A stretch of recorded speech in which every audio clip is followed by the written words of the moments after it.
మీటింగ్కి బయలుదేరిన సిద్ధార్థకైతే యామిని అయితే ఫోన్ చేస్తారన్నమాట. ఆ కావ్య ఎండీగా పనికిరాదని అందరి ముందు ప్రూఫ్ చేసి స్వరాజ్ గ్రూప్ ఆఫ్ కంపెనీని నా సొంతం చేసుకున్నానని చెప్పేసి సిద్ధార్థ్ అయితే చెప్తూ ఉంటాడు.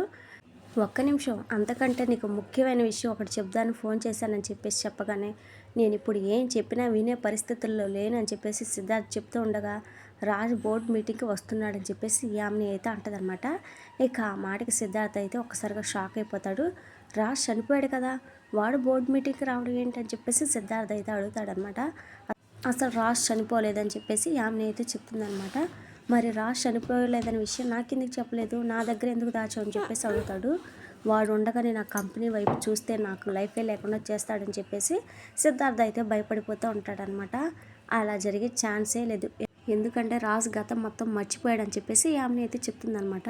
చనిపోయాడు అనుకున్నవాడు బతికి రావడం ఏంటి, వాడికి గతం గుర్తు రావడం ఏంటి అని చెప్పేసి సిద్ధార్థ్ అయితే షాక్ అయిపోతాడు. చూడు సిద్ధార్థ్, నువ్వేం చేస్తావో నాకు తెలియదు, నాకు కావాల్సింది ఆ కావ్యని దెబ్బ కొట్టడం అని చెప్పేసి యామిని అయితే అంటదనమాట. రాజుకి యాక్సిడెంట్ జరిగిన వెంటనే తన గతాన్ని పూర్తిగా మర్చిపోయాడు.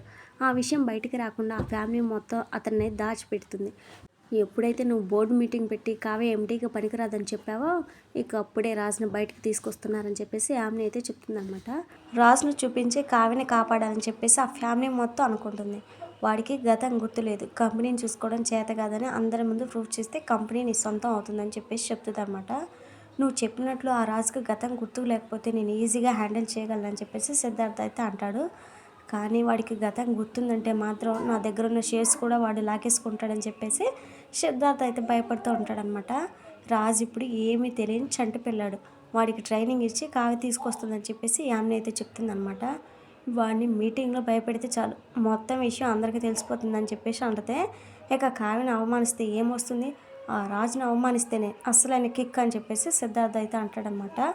పెళ్ళిలో నన్ను అందరి ముందు అవమానించావు, ఈరోజు కంపెనీలో నీకు నీ ఫ్యామిలీకి అవమానం జరగబోతుందని చెప్పేసి యామిని అయితే అనుకుంటూ ఉంటుంది. ఇక రాజు అయితే ఎండీగా రెడీ అయ్యి కిందకి దిగుతూ ఉండగా దుగ్గిరాల ఫ్యామిలీ అంతా చాలా హ్యాపీగా ఫీల్ అవుతారు. ఇక తర్వాత రాజు అయితే మీటింగ్లో సిద్ధార్థ్కి అయితే దిమ్మ తిరిగిపోయే ట్విస్ట్ అయితే ఇస్తాడనమాట. నెక్స్ట్ ఎపిసోడ్లో చూద్దాం. మిస్ అవ్వకుండా చూడాలనుకుంటే ఛానల్ని సబ్స్క్రైబ్ చేసుకొని సపోర్ట్ చేయండి. Thank you friends.